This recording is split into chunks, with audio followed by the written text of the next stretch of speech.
이곳은 부모로부터 유기된 아이들이 임시로 맡겨지는 곳인데요.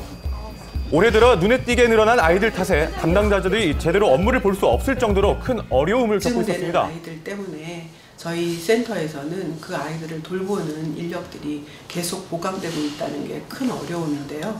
전년도에 비해서 한 3배 정도 증가한 것으로 보고 있습니다. 이번 주만 해도 새로 들어온 아이가 4명이나 됐는데요. 그런데 뜻밖에도 이 아이들이 발견된 장소는 모두 같은 곳이었다고 합니다.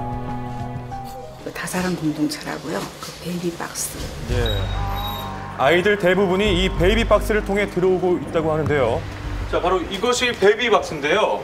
이 베이비박스에 최근 버려지는 아이들이 크게 급증했다고 합니다. 베이비박스는 아이를 키울 수 없는 산모가 작은 상자 안에 아이를 두고 갈 수 있도록 만든 것으로 유기되는 아이들의 안전을 위해 만들어진 것이기도 한데요. 이틀 전에도 또 한 명의 아이가 도착해 있었습니다. 키울 수 없는 상황이 되자 부득이하게 이곳에 아이를 맡길 수밖에 없었다는 엄마. 상자 안에는 짧은 편지가 남겨져 있었는데요. 이게 최근 거네요.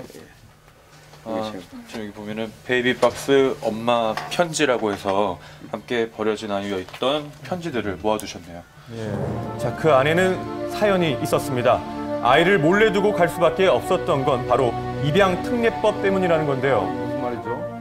특례법 때문에 이 아이를 빨리 안전한 곳에 보호할 수가 없고 또 이 아이를 입양기관에 보낼 수가 없기 때문에 베이비박스를 또 만 수밖에 없는 그런 상황이다 하는 이 편지를 적어놓은 그 엄마들이 많이 있죠.